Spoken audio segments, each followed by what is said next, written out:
اللہ تعالیٰ نے داؤد علیہ السلام کے معجزات کا ذکر فرمایا ہے، یعنی پہاڑوں کا ان کے تابع ہونا، پہاڑوں اور پرندوں کا ان کے ساتھ مل کے تسبیح پڑھنا، اور جنگ سے حفاظت کے لیے ان کا زرہ بنانا، اسی طرح ہوا کو سلیمان کے تابع کرنا علیہ السلام، اور جو ان کے حکم سے ان کے تخت کو ہوا میں اڑا کر لے جاتی تھی، اور جنات کو ان کے تابع کرنا، وہ ان کے حکم سے کام کرتے تھے۔ جنات بھی، جن بھی تابع ہوتے ہیں اللہ کے نبیوں کے۔ جب نبی پاک طائف سے واپس آئے تھے تو حضور پریشان تھے، تو جنوں کی جماعت نے آ کے کلمہ پڑھا، کہا یا رسول اللہ اگر وقتی طور پر انسان نہیں مانتے تو ہم تو حاضر ہیں نا، ہمیں کلمہ پڑھا دیں۔ جن رسول اللہ کے غلام بنے تو حضرت سلیمان کا تخت بھی ہوا میں اڑتا تھا۔ کبھی کسی زمانے میں لوگ اس پر اعتراض کرتے تھے کیسے اڑ سکتا ہے، جب سے جہاز اڑنے لگ گیا ہے نا، اب سائنسدانوں نے اس پہ اعتراض کرنا چھوڑ دیا ہے، باقی بھی ساری چیزوں پہ چھوڑ جائیں گے آہستہ آہستہ۔ انسان سے مجبوری میں کوئی کام ہو جائے تو وہ تو معاف ہوتا ہے، لیکن وہ کہے کہ میں بھول گیا تھا، میرا دھیان نہیں رہا تھا، مجھے یاد نہیں رہا تھا، تو یہ غفلت ہے۔ تو غافل اب جب آپ ہو جاتے ہیں تو پھر غفلت انسان کو روز بروز زیادہ غافل کرتی جاتی ہے۔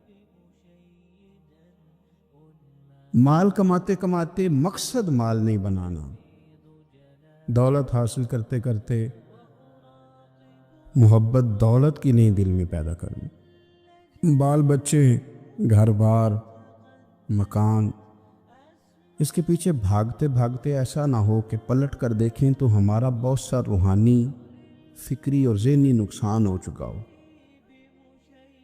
بہت سارے لوگ ہم میں سے ایسے ہیں جو الحمدللہ مقصود نہیں دولت کو بناتے، جن کا مقصود رزق حلال ضرور ہے لیکن وہ اس کو اپنے ذہن پہ سوار نہیں کرتے، صرف دولت کی ہو کے زندہ نہیں ہے، وہ اللہ کے بندے بن کے زندہ ہے، رسول اللہ صلی اللہ علیہ وسلم کے غلام بن کے فخر محسوس کرتے۔ دولت کی طرف جتنی زیادہ ہماری توجہ ہو گئی ہے اور مال کی جانب جتنا زیادہ ہمارا ذہن ہو گیا، سارے رشتے مال میں تلنے لگ گئے، ہر چیز کو اسی عینک سے دیکھا جانے لگا ہے۔ اللہ تعالیٰ نے قرآن مجید میں ارشاد فرمایا کہ یا ایھا الذین آمنوا لا تلھکم اموالکم ولا اولادکم عن ذکر اللہ، اے ایمان والو تمہارا مال اور تمہاری اولاد تمہیں اللہ کے ذکر سے کہیں غافل نہ کر دے۔ اولاد بھی تمہاری ہے، مال بھی تمہارا ہی ہے، رہے گا بھی تمہارے پاس، لیکن اس کی موجودگی میں غافل نہ ہو جانا، غافلوں جیسی زندگی نہ بتانا۔ جو لوگ سڑک کو منزل بنا لیتے ہیں وہ رستے میں رہ جاتے ہیں۔ سڑک جو ہوتی ہے وہ راستہ ہوتی ہے، منزل نہیں ہوتی۔ یہ جو رزق ہے، دولت ہے، مال ہے، اولاد ہے، یہ تو سارا رستہ ہے اللہ کی طرف جانے کا، کہ تھوڑا سا رزق حلال کمائیں، کمر سیدھی ہو جائے، اور پھر ہم اپنے رب کریم کی عبادت کریں۔ ہم رزق حلال کمائیں تاکہ ہم ہاتھ پھیلانے سے بچیں، اور ہم اللہ کے بندوں کی ضروریات کا خیال کریں، دین کے کاموں میں اپنے آپ کو مشغول کریں، کچھ نہ کچھ اپنا حصہ پیش کریں۔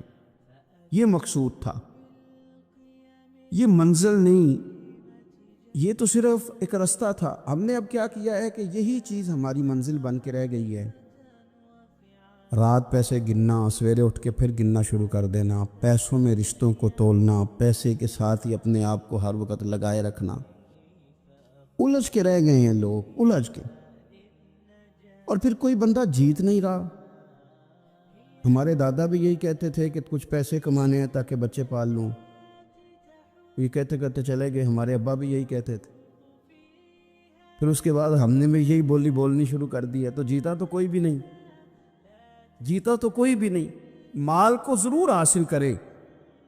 حضرت بہاءالحق نقشبند بخاری رحمۃ اللہ علیہ فرماتے ہیں، میں نے مینا کے میدان میں ایک نوجوان دیکھا جو لاکھوں کا کاروبار کر رہا تھا، لاکھوں کا، دیناروں کا کاروبار کرتا تھا، سونے چاندی ہیرے جواہرات کا کام کرتا تھا، لیکن فرماتے میں نے اس کے دل پہ نظر ڈالی، لاکھوں کا کام کرتا تھا پر اس کا دل ایک منٹ کے لیے بھی اپنے رب کی یاد سے غافل نہیں تھا۔ ہر وقت اس کا دل اپنے مالک کی یاد میں مصروف تھا، ہر وقت۔ ارشاد فرماتے ہیں کہ میرا شروع میں اس کے بارے میں گمان یہ تھا کہ دیکھو یہ شخص کیا کر رہا ہے، پیسہ کما رہا ہے، دولت کے چکر میں پڑا ہوا ہے۔ فرماتے ہیں کہ پھر میں نے ایک اور منظر دیکھا، ایک اور رنگ میں نے دیکھا کہ وہ کما رہا تھا، اور پھر اختتام حج پہ میں نے دیکھا کہ جو کمایا تھا سارا اللہ کے بندوں پہ خرچ کر رہا تھا۔ آپ اور میں، ہم نے دیکھنا صرف یہ ہے کہ کہیں ایسا تو نہیں ہے کہ دولت میں الجھ گئے۔ بہت سارے لوگوں نے یہ کہا تھا، ہم سنتے تھے جب کوئی آدمی جانے لگتا تھا نا پردیش پیسہ کمانے کے لیے، تو وہ کہا کرتا تھا کہ میں ملک سے باہر جا رہا ہوں، 2 4 5 سال لگا کے آؤں گا، واپس آ کے پھر یہاں میں نے کوئی کام کرنا ہے، تھوڑے سے پیسے کماؤں تاکہ یہاں نہ پھر میرا سلسلہ کوئی بن جائے۔ وہ 3 سال لگانے گئے تھے پر 30 گزر گئے ہیں، لوٹ کے واپس کوئی نہیں آئے۔ وہ 4 سال کا کہہ کے گئے تھے پر سال 40 ہو گئے، لوٹے نہیں۔ کیوں نہیں لوٹے؟ اس لیے کہ پہلے مفاد چھوٹا تھا، خیال یہ تھا کہ تھوڑے سے پیسے آ جائیں گے، بچوں کا خرچہ چلنے لگ جائے، فیسیں پوری ہونے لگ جائیں، اور مجھے کسی سے مانگنا نہ پڑے، تو بس پھر میں کامیاب ہوں۔ یہ طے کیا تھا۔ اس کے فوراً بعد پھر جب باہر گئے تو خیال آیا کہ نہیں، صرف پنکھے کا نہیں، اے سی کا بل بھی دینا پڑے گا۔ پھر تھوڑا اور آگے بڑھے تو خیال آیا کہ چھوٹی گاڑی پہ گزارا نہیں ہوتا، بڑی گاڑی نہ لے لیں۔ پھر خیال آیا کہ بڑی گاڑی لی ہے تو یہ تو اندر کھڑی نہیں ہوتی، سامنے والا پلاٹ مل جائے تو ذرا گراج اچھا بن جائے گا۔ پھر الجھ گئے دوستو۔ پھر نہ مالک حقیقی کی جانب وہ نظر جو ہماری ہونی چاہیے تھی نہ رہی۔ ذوق سے نماز پڑھتے تھے، پھر ہماری نمازیں مختصر ہو گئیں۔ ہم سویرے اٹھ کے ذوق سے قرآن پاک پڑھتے تھے، پھر وہ وقت بھی ہمارا دفتر کی تیاری میں لگ گیا۔ رات درود شریف پڑھتے تھے، لیکن وہ بھی سارا ہمارا حساب کتاب میں وقت گزر گیا۔ ہم نے یہ سمجھا ہی نہیں کہ دولت کارخانہ نہیں دیتا، دولت سیٹ صاحب نہیں دیتے، دولت آپ کو آپ کی فیکٹری نہیں دیتی، دینے والے تو رب کریم کی ذات ہے۔ تو جہاں سے آنا تھا وہاں توجہ دینی چاہیے تھی کہ جہاں صرف ایک سبب تھا، ذریعہ تھا۔ حضرت اویس کرنی رضی اللہ تعالیٰ عنہ، ہمارے صوفیاء میں ایک لفظ بولا جاتا ہے فقر بوذر، یعنی کچھ لوگ ایسے ہیں جو سیدنا ابو ذر غفاری رضی اللہ تعالیٰ عنہ کے طریقے پہ چلتے ہیں۔ ایک لفظ بولا جاتا ہے فقر بوذر، کچھ لوگ فقر بوذر کے قائل تھے، اسی مزاج کے قائل تھے حضرت سیدنا اویس کرنی رضی اللہ تعالیٰ۔ ان کے ذہن میں ایک بات بیٹھ گئی تھی کہ یار دینے والا اللہ ہے، دینے والا عزت بھی اللہ دے گا، رزق بھی اللہ دے گا۔ بلکہ امام غزالی رحمۃ اللہ علیہ نے تو حدیث لکھی ہے، آپ فرماتے ہیں کہ نبی پاک صلی اللہ علیہ وسلم نے فرمایا جس نے بندوں سے عزت تلاش کی رب اسے رسوا کر دے گا۔ جو سیاست کر کے عزت حاصل کرنا چاہتا ہے، جو اس طرح کا ماحول بناتا ہے کہ میں کوئی ایسے کام کروں کہ لوگ میری واہ واہ کریں، لوگوں سے عزت کا حصول کرنے والے کو رسوا کر دیا جاتا ہے۔ عزت دراصل وہی ہے جو رب کریم عطا فرماتا ہے۔ میرے عزیز دوستو، آپ اپنی توجہ، دل کی توجہ، روح کی توجہ اپنے مالک کی جانب جب کر لیتے ہیں، غفلت کا پھندا اتار دیتے ہیں، اور ہر وقت غلبہ رکھنا پیسوں کا، ہر وقت اسی میں سوچنا، اسی میں محو ہو جانا، پھر آپ کا ذہنی نقصان ہوتا ہے۔ پھر آپ کی روح جو ہوتی ہے وہ بے چین رہنے لگتی ہے۔ پھر ایسے بھی غریب دیکھے جن کے پاس پیسے ہیں، پیسوں کے علاوہ کوئی شے بھی نہیں۔ پھر ایسے بھی تنگ دست دیکھے کہ جن کے پاس جائیدادیں بڑی ہیں پر ان کے پاس رات کو سکون سے سونے کے لیے وقت کوئی نہیں۔ عزیز بھائی، حضرت ویسے کرنی رضی اللہ تعالیٰ عنہ کی ملاقات ہو گئی حضرت حرم بن حیان کے ساتھ، یہ بھی تابعی ہے۔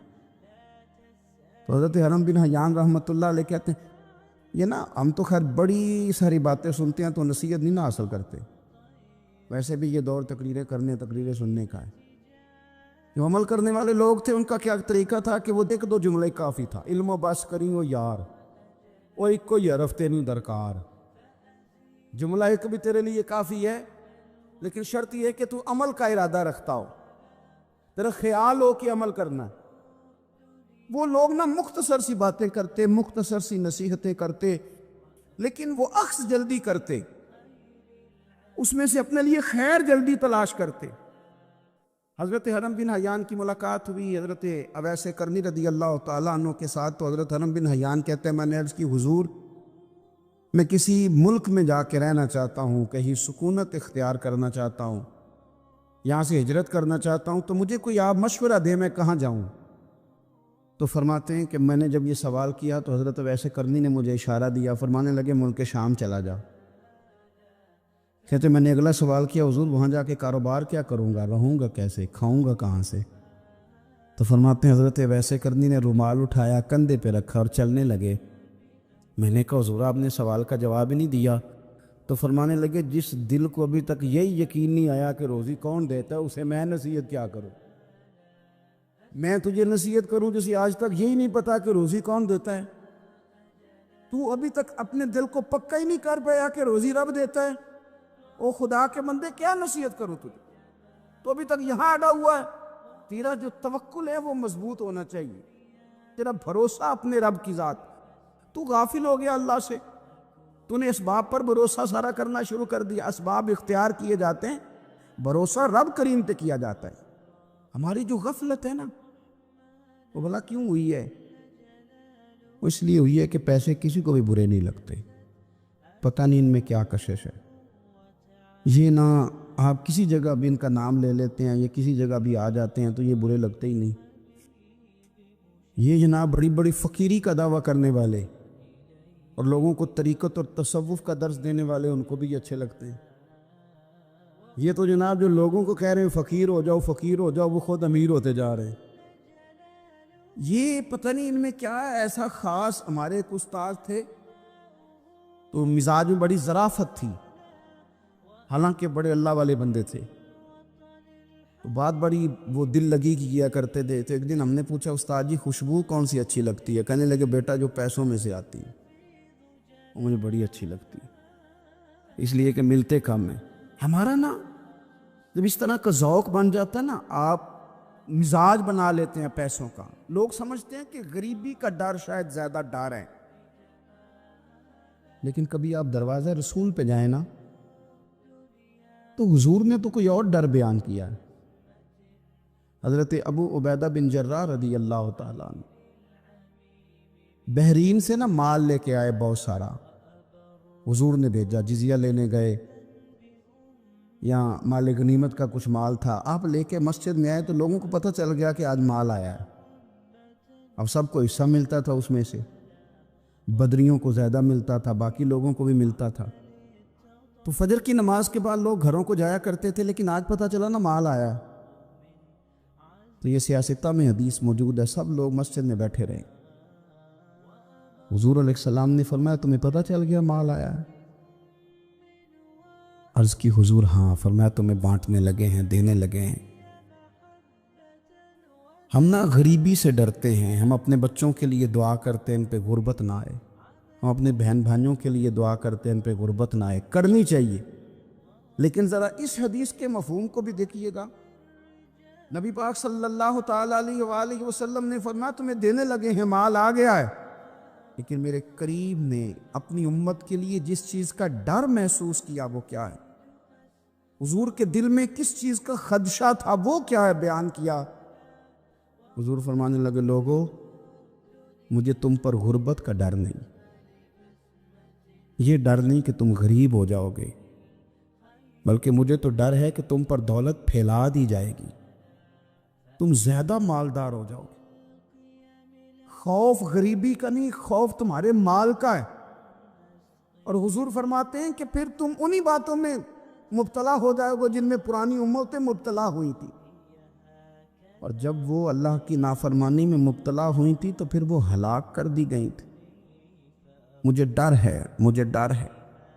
ہاں، جہاں دولت آتی ہے وہاں سستی بھی آتی ہے، جہاں دولت آتی ہے وہاں معاذ اللہ عیاشی بھی آتی ہے، جہاں دولت زیادہ آ جاتی ہے وہاں پھر لوگ ہر چیز کو دولت میں تولنے لگتے ہیں۔ جہاں دولت زیادہ آتی ہے میرے بھائی، پھر لوگ سمجھتے ہیں کہ ہر چیز میں خرید لوں گا، پھر لوگوں کے ذہنوں کے اندر اس طرح کا فطور آتا ہے۔ حضور نے فرمایا مجھے ڈر ہے تمہارے دولت مند ہونے کا، ڈر ہے دولت مند ہونے کا۔ یارو، اپنے پیسوں سے ڈرا کرو، اپنی جائیدادوں سے ڈرا کرو، اپنے مال سے ڈرا کرو۔ وہ ہم نے جو بڑے بڑے محلات تعمیر کرنے شروع کیے ان سے ڈرا کرو، اس لیے کہ حضور نے فرمایا مجھے ڈر ہے۔ حضرت ابو بکر صدیق رضی اللہ تعالیٰ عنہ تشریف فرما تھے۔ ہمارے بچے بہت زیادہ آسانی مانگتے ہیں۔ اقبال نے کہا لہو مجھ کو رلاتی ہے جوانوں کی تن آسانی۔ جب میں جوانوں کا مزاج دیکھتا ہوں کتنے آرام پسند ہو گئے ہیں تو پھر میری آنکھوں سے لہو بہتا ہے۔ لہو مجھ کو رلاتی ہے جوانوں کی تن آسانی۔ ان کا وجود اتنا آسانی کا ماحول لینا چاہتا ہے، ذرا سی بھی کوئی تکلیف آپ دیکھ لیں، لائٹ بند ہو جائے تو مصیبت کھڑی ہو جاتی، کسی جگہ چند منٹ کے لیے آدھے گھنٹے کے لیے ٹریفک بند ہو جائے تو مثلاً کیا ہو جائے گا، لیکن یہ کہ طبیعتوں میں تلخی، اور جب وہ گاڑیاں آہستہ آہستہ چلتی ہیں تو ایک دوسرے سے آگے بڑھنے کی وہ شدت، وہ ہمارے مزاج میں ایک دوسرے کے بارے میں دل میں بڑے بڑے جملے، کیوں؟ اس لیے کہ ہماری طبیعت آسانی پسند ہے، ذرا سی بھی کوئی رکاوٹ ہم نہیں برداشت کرتے، تھوڑی دیر کے لیے ٹھہرنا پڑ جائے ہمارے لیے بڑا مشکل کام ہے۔ داتا صاحب رحمۃ اللہ علیہ نے کشف المعجوب کے اندر لکھا ہے کہ صوفیاء کا ایک گروہ ایسا گزرا ہے جو ملامتی کہلاتے ہیں، ان کو لوگ برا کہیں تو وہ خوش ہوتے ہیں، وہ سمجھتے ہیں جب لوگ تنقید کرتے ہیں تو نفس پہ بوجھ پڑتا ہے، جب کوئی دل توڑتا ہے تو اللہ کی بارگاہ میں رونا آسان ہو جاتا ہے۔ ایک گروہ گزرا ہے صوفیاء کا، وہ پسند کرتے ہیں اس چیز کو، یہ بہت زیادہ تعریف، توصیف، نعرے، شور، یہ بعض اوقات نفس کے تکبر کا سبب بنتا ہے۔ آپ ملاحظہ کر لیں، حضرت ابو بکر صدیق رضی اللہ تعالیٰ عنہ سے یہ سلسلہ چلا ہے، کس قدر زیادہ تانے تھے ان کے لیے، کتنی زیادہ آزمائش تھی ان کے لیے، کتنا زیادہ پریشانی کا سامان تھا، لوگ کیا کچھ کہتے تھے، اور پھر یہ سلسلہ تمام صحابہ کے لیے اسی طرح رہا۔ آپ لوگ جن لوگوں کی تعریف کرتے ہیں یہ ضروری نہیں کہ باقی بھی سارے ان کی تعریف کرتے ہوں۔ امام علی مقام سیدنا امام حسین رضی اللہ تعالیٰ عنہ کا ہم دن مناتے ہیں، پوری امت مسلمہ امام حسین رضی اللہ تعالیٰ عنہ کی عظیم قربانی کی یادگار مناتی ہے، تو سارے کلمہ گو تو ایسا نہیں کرتے۔ آج بھی ڈھیروں لوگ ہیں جو تانا دیتے ہیں، اس کو سیاسی جنگ کہتے ہیں۔ دین کے لیے یہ جو آزمائش رہی، یہ جو تانا رہا، یہ جو تنقید رہی، یہ اس کا حسن رہا، یہ چیز اس کو نکھارتی ہے، یہ اس کے اندر تازگی پیدا کرتی ہے۔ جب آپ کو راہ دین میں کوئی برا کہتا ہے تو آپ کے لیے وہ چیز مزید حسن کا سامان پیدا کرتی ہے، آپ کے لیے مزید بہتری ہوتی ہے۔ داتا صاحب رحمۃ اللہ تعالیٰ علیہ نے خود لکھا ہے، داتا صاحب فرماتے ہیں کہ ایک طریقت کا ایک مسئلہ میرے لیے بن گیا تھا۔ روحانی سفر انسان کر رہا ہوتا ہے نا، جب بڑے اچھے اس کے اوراد و وظائف چل رہے ہوتے ہیں، عبادات چل رہی ہوتی ہیں، تہجد میں بوجھ نہیں ہوتا اس کے لیے اٹھنا، تلاوت قرآن پاک صحیح کر رہا ہوتا ہے، اگر مراقبے پہ بیٹھا ہے تو صحیح بیٹھا ہوتا ہے، اس کے اسباق صحیح چل رہے ہوتے ہیں، کئی دفعہ رکاوٹ آ جاتی ہے، اس کی کوئی نہ کوئی وجہ ہوتی ہے، یہاں تو کہیں غلطی ہو جاتی ہے، یا انسان کوئی ایسی بھول کر بیٹھتا ہے جس کے نتیجے میں بریک لگ جاتی ہے۔ داتا گنج بخش علی حجویری رحمۃ اللہ تعالیٰ علیہ ارشاد فرماتے ہیں کہ میرا طریقت کا کوئی مسئلہ بن گیا، روحانی سفر جو میں طے کر رہا تھا۔ آج کل تو خیر سارے لوگ طے کر کے بیٹھے ہوئے نا، ہم سارے سفر، ہم تو مسافر ہے ہی نہیں، ہم نے تو مکمل کر لیا سفر۔ ہم تو گفتگو کرتے ہیں تو ایسے لگتا ہے کہ جیسے طریقت کے اماموں میں ہمارا نام لکھا جائے گا۔ بالکل ہم کوئی ماحول ہی نہیں ایسا کہ کوئی سیکھے، کوئی پوچھے، کوئی سوال کرے، کوئی آگے بڑھنے کی کوشش کرے، مزاج نہیں رہا ہمارا۔ تو داتا صاحب کہتے ہیں میں ایک روحانی مسئلے میں الجھ گیا تھا، تو میں نے بڑے اوراد کیے، وظائف پڑھے، بڑا میں نے اللہ اللہ کی، بڑا کچھ کیا، جو ممکن تھا میں نے کیا، کئی مزارات پر حاضری بھی دی، صدقات و خیرات بھی کیے، لیکن وہ میرا مسئلہ حل نہیں ہوتا تھا۔ وہ ایسا مسئلہ تھا جو الجھ گیا، مجھ سے حل نہیں ہو رہا تھا۔ آپ فرماتے ہیں میں چلتے چلتے ایک مسجد میں گیا تو وہاں کچھ درویش بیٹھے تھے، درویش، اور وہ عجیب مجذوب صفت لوگ تھے، ایک گروہ ان کا پورا بیٹھا ہوا تھا۔ فرماتے ہیں انہوں نے میری طرف دیکھا تو میرا مذاق اڑانا شروع کر دیا، پھر انہوں نے خربوزے کھانے شروع کیے، وہ خربوزہ کھاتے تھے اور چھلکے مجھے مارتے تھے۔ آپ فرماتے ہیں وہ چھلکے مار کے پھر ہنستے تھے، پھبتیاں کستے تھے، میرا مذاق اڑاتے تھے۔ فرماتے ہیں وہ میرا مسئلہ جو کئی دنوں کا اٹکا ہوا تھا، حل نہیں ہو رہا تھا، ان کی یہ حرکت کرنے سے میرا وہ والا مسئلہ اللہ نے حل فرما دیا۔ میرے اندر وہ تازگی پیدا ہو گئی۔ جب کوئی شخص خبر لاتا ہے نا آپ کے لیے جب کوئی خبر لاتا ہے کہ فلاں نے آپ کو برا کہا، تو اس میں محاذ نہیں قائم کرنا چاہیے۔ ایک ہم لوگ محاذ بنا لیتے ہیں، جو موقع ہماری عین اصلاح کا ہوتا ہے، جس میں ہمارے لیے بڑے اسباق ہوتے ہیں، ہماری بہتری بہت زیادہ اس کے اندر مضمر ہوتی ہے، ہم اس کو سمجھتے ہی نہیں۔ یہ جو دین کے لیے تانا ہوتا ہے نا جے کر، یہ تانے نصیب ہو جائیں ہمیں، اگر ہمارے مقدر میں آ جائیں یہ تانے، تو یہ بڑا فائدہ کریں گے، یہ نفع کریں گے۔ بہت سارے تانے ہم برداشت کرتے ہیں، لوگ بہت ساری برادریوں کو اچھا نہیں سمجھتے، ہم سہتے ہیں، ابھی کوئی برادری چھوڑ کے نکلا تو نہیں۔ بہت سارے لوگ بہت ساری چیزوں کو اچھا نہیں سمجھتے، لیکن ہم نے احتجاج تو نہیں کیا۔ مذہب کے معاملے میں ذرا سا ہلکا سا کو تانا دیتا ہے۔ میں نے کہا کہ آپ دیکھیں نا داتا صاحب نے کتنی خدمت کی، تو کیا سارے لوگ اچھا کہتے ہیں داتا صاحب کے مزار کو؟ آج بھی اتنی لمبی زبانیں نکال کے لوگ کہتے نہیں وہ شرک کا اڈا ہے معاذ اللہ۔ بابا فرید علیہ رحمہ، زہد الانبیاء، شیخ الاسلام، تو کیا ساری دنیا ان کو صحیح کہہ رہی ہے آج بھی؟ تو یہ تو بھائی لطف ہے، آپ اس لطف کا رنگ کیوں خراب کرتے؟ اس کا ذائقہ لیں، اس طرف بھی توجہ کریں، اس پر غور کریں۔ میرے اعلیٰ حضرت فاضل بریلوی رحمت اللہ تعالی علیہ، اعلیٰ حضرت رحمت اللہ علیہ کے زمانے میں لوگ انہیں مجدد کہتے تھے، ان کے زمانے میں ہی انہیں امام اہل سنت کہا جاتا تھا۔ ان کے دور میں بڑے بڑے شیخ الحدیث، بڑے بڑے لوگ ان کی بارگاہ میں آ کے بیٹھا کرتے تھے۔ سید دیدار علی شاہ صاحب رحمت اللہ علیہ عمر میں ان سے بڑے تھے، لیکن پھر بھی ان کی خدمت میں آ کے بیٹھتے تھے۔ صدر اللہ فاضل سید نعیم الدین مراد آبادی جیسی شخصیات ان کی بارگاہ میں رات کو بیٹھا کرتے تھے۔ بڑے بڑے قیمتی لوگ، حضرت محدث سورتی، یہ مرید تھے مولانا فضل الرحمان گنج مراد آبادی رحمت اللہ علیہ کے، اور پڑھا بھی انہی سے، خلافت بھی انہی سے، سارا سلسلہ انہی سے، لیکن ہر وقت اعلیٰ حضرت کے پاس بیٹھے رہتے تھے، اور عمر بھی اعلیٰ حضرت سے زیادہ تھی۔ تو کچھ لوگوں نے کہا کہ سارا سلسلہ وہاں ہے، بیٹھے یہاں رہتے ہو۔ فرمانے لگے یار جو ایمان کی لذت ان کے پاس ملی ہے وہ کسی اور جگہ نہیں ملی، ہر چیز اپنی جگہ پہ، لیکن اس کے ساتھ ساتھ ایک دوسرا پہلو بھی تھا۔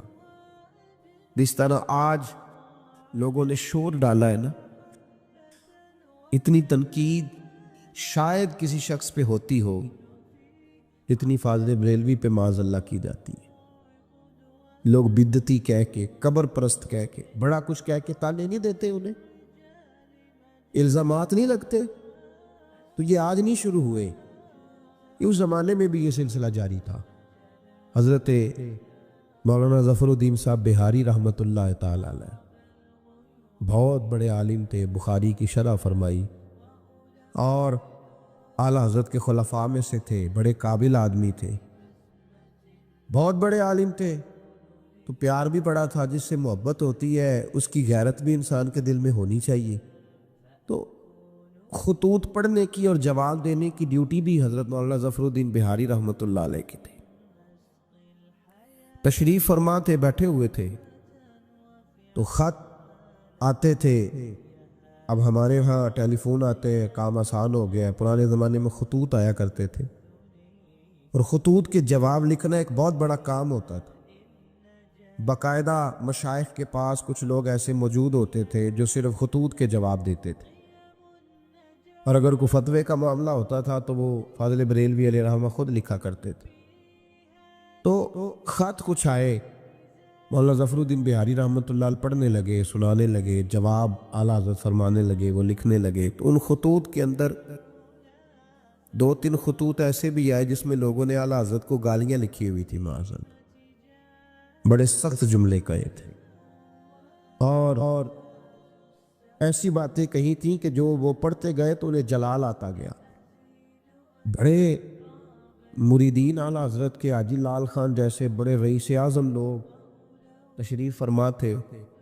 جب یہ خطوط پڑھے گئے، جلال آیا سب مریدین کو، اور جوش میں مولانا ظفر الدین بہاری کہنے لگے میں ان پر مقدمہ کروں گا، میں کچہری جاؤں گا، عدالت جاؤں گا، میں مقدمہ کروں گا، انہیں سزائیں دلواؤں گا.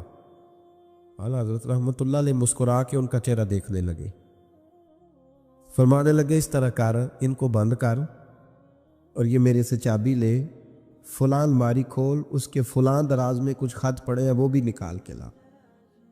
آپ کہتے میں گیا، وہ خطوط میں نکال کر کے لایا، اور لا کر میں پڑھا. ان کو کھولا تو کسی نے اعلیٰ حضرت کو امام اہل سنت لکھا ہوا تھا، کسی نے لکھا تھا مجدد آپ، کسی نے لکھا تھا کہ ہندوستان کے حسان بن ثابت بھی آپ ہی ہیں رضی اللہ. کسی نے کوئی لقب دیا، کسی نے کوئی.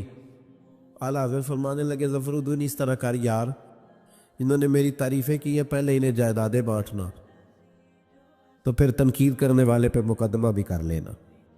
انہیں پہلے جائیدادیں بانٹنا، ان کے لیے انعام کا اعلان کر. اور پھر بڑا خوبصورت اور قیمتی جملہ جو صوفیاء کی روحانی تربیت کے لیے بڑا قیمتی ہے، بڑا خوبصورت جملہ کہا. آپ فرمانے لگے مجھے بتاؤ تو صحیح، میرا ان کے ساتھ ذاتی جھگڑا کیا ہے؟ یہ جو مجھے گالیاں دیتے ہیں، میرا جھگڑا کیا ہے ان کے ساتھ؟ کوئی زمین کا میرا ان کے ساتھ لین دین کا معاملہ؟ کیا جھگڑا ہے؟ جھگڑا یہ ہے کہ یہ کہتے ہیں جیسا علم نبی پاک کو ہے ویسا جانوروں پاگلوں سب کو ہے، تو میں انہیں کہتا ہوں تم کفر بکتے ہو. یہ کہتے ہیں لاٹھی تو فائدہ دیتی ہے، محمد اور علی تو اتنا فائدہ بھی نہیں دیتے، تو میں انہیں کہتا ہوں تم کفر بکتے ہو. یہ کہتے ہیں اللہ جھوٹ بول سکتا ہے معاذ اللہ، تو میں کہتا ہوں تم کفر بکتے ہو. یہ کہتے ہیں حضور کے بعد بھی کوئی نبی آئے تو ختم نبوت میں فرق نہیں پڑتا، تو میں کہتا ہوں تم کفر بکتے ہو. یہ کہتے ہیں گدھے بیل کا خیال آئے تو نماز نہیں ٹوٹتی، نبی پاک کا آ جائے تو ٹوٹ جاتی ہے. تو فرمایا میں انہیں کہتا ہوں میرا ان کے ساتھ جھگڑا کیا ہے؟ یہ بس جھگڑا ہے. فرمایا چل ظفر الدین انہیں مجھے گالیاں نکالنے دے، جب تک مجھے گالیاں لکھتے رہیں گے میرے نبی کی توہین میں تو کوئی جملہ نہیں نہ لکھیں گے. لکھنے دے مجھے گالیاں. جے کر یار دے نام دا ملے بیڑا، چولی پا لئیے پنجے سٹیے نا، تو یہ کر یار دے نام دی ملے سولی، جھوٹا جھوٹ لئیے پیشہ ہٹی.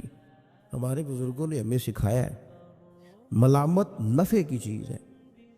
جب آپ حق بات کہتے ہیں تو بہت سارے لوگ ایسے ہوتے ہیں جن کو وہ بات اچھی نہیں لگتی. اپنی طبیعت کے اندر یہ تازگی پیدا کریں. درس یہ ہے آج کا کہ یہ تازگی اپنی طبیعت میں پیدا کریں. اور بڑی جلدی پریشان ہو کے بکھر جانا، بلکہ کچھ ساتھی بکھرتے ہیں، کچھ بکھرتے ہیں، بالکل بکھر جاتے ہیں۔ آپ بکھرے نہیں۔ اگر کوئی شخص 2 منٹ کے لیے کہہ ہی دیتا ہے کہ پتہ ہے مجھے تو پہلے کیا تھا، آج تو نے وہاں جا کے داڑھی رکھ لی ہے، تو اس سے آپ کی داڑھی کا ثواب بڑھ جائے گا، کم نہیں ہوگا۔ اس سے آپ کا اجر اسے بڑھے گا، آپ کو فائدہ زیادہ ہوگا۔ جتنی نیکی دقت کے ساتھ ہوتی ہے اتنا اللہ اجر زیادہ عطا فرماتا ہے۔ تو آپ بڑی جلدی پریشان نہ ہوا کریں، بڑی جلدی آپ جو ہے وہ اس طرف توجہ نہ کیا کریں کہ یہ مجھے فلاں آدمی یہ کہہ رہا ہے تو اب کیا بنے گا، کس طرح کر کے یہ سلسلہ چلے گا۔ یہ ہمارے بزرگوں نے، ہمارے مشائخ نے، ہماری تربیت کرنے والوں نے یہ اسباق ہمیں پڑھائے کہ اس سے فائدہ ہوتا ہو، اس سے نفع ہوتا ہے۔ بہت سارے لوگ کہتے ہیں میں نے داڑھی رکھ لی تو میرے اندر بڑی کمی ہے، تو لوگ کہیں گے، بہت سارے لوگ تانا دیتے ہیں داڑھی رکھ کے تو اس طرح کرتا ہے۔ تو بھائی بات یہ ہے کہ داڑھی رکھنے کے بعد معصوم کون ہو جاتا ہے؟ یہ کس نے فتویٰ دیا ہے کہ جو رکھ لے وہ معصوم ہے، اب اس سے غلطی نہیں ہوگی؟ تو گناہ چھوڑنے کی کوشش کرنی چاہیے، بلکہ میرا تو نظریہ یہ ہے کہ داڑھی بہت سارے گناہوں سے بچا لیتی ہے بندے کو، بہت ساری گناہوں سے داڑھی بندے کو یہ محفوظ کر لیتی ہے۔ یہ چیزیں آپ کو بچائیں گی، آپ کا تعارف پڑ جائے گا، آپ کے لیے لوگ اچھے جملے کہنے لگ جائیں گے، خیر کا فکر آپ کے لیے ادا کیا جائے گا۔ اس لیے نیکی کے راستے میں جب کوئی آدمی کوئی کسی جگہ پہ کسی شخص کو برا کہے، پھر ایک اور سوال ہے، اس کا جواب بھی بڑا ضروری ہے۔ کہتے ہیں جب میں برا تھا مجھے کوئی تنگ نہیں کرتا تھا، کسی کی طاقت نہیں ہوتی تھی، اب میں اچھا ہو گیا ہوں تو سارے چڑھائی کر جاتے ہیں۔ او بھائی بات سنو، بڑی سادی سی بات، میں نے شاید پہلے بھی ایک دفعہ یہ جملہ کہا تھا آپ کو سمجھاتے ہوئے، پھر کہتا ہوں۔ میرے محبوب پاک صلی اللہ تعالیٰ علیہ وسلم کی سیرت کے جو کمالات ہیں ان میں سے ایک بہت بڑا کمال یہ ہے کہ نبی پاک کی ذات تک لوگوں کی رسائی بڑی آسان تھی، آسان رسائی تھی، کسی کو مشکل، کسی کو دقت نہیں ہوتی تھی حضور تک پہنچنے میں، آسان رسائی۔ اگر کوئی شخص سمجھنے لگ گیا تیرے بارے میں کہ تجھے میں کچھ کہہ لوں گا تو اب یہ کچھ کہے گا نہیں، تو اس میں حرج کیا ہے؟ کیا حرج ہے؟ اور ایک نسخہ اور دے رہا ہوں، اس پہ بھی عمل کر کے دیکھیں۔ ایک ہوتا ہے کسی کے ساتھ لڑائی کرنا، وہ 2 منٹ کی ہوتی ہے۔ آپ کو کسی نے کچھ کہا، جواب میں آپ نے 2-3 باتیں کی، تو یہ 2 منٹ کی جنگ ہے، یہ ختم ہو گئی۔ اس سے آپ کو سکون نہیں ملے گا، اور اگر آپ سزا دینا بھی چاہتے ہیں تو سامنے والے کو سزا نہیں ملے گی۔ لیکن اگر سامنے والے نے سخت جملہ کہا اور آپ نے مسکرا کے اسے دیکھا اور پھر آپ نے خاموشی اختیار فرمائی، آپ تو خوش ہو کے گھر آ جائیں گے، وہ ساری رات سو نہیں سکے گا۔ اس کے لیے مشکل بن جائے گی کہ میرے ساتھ اس نے کر کیا دیا ہے، کیا کر دیا اس نے میرے ساتھ، کیا اس نے کر دیا میرے ساتھ۔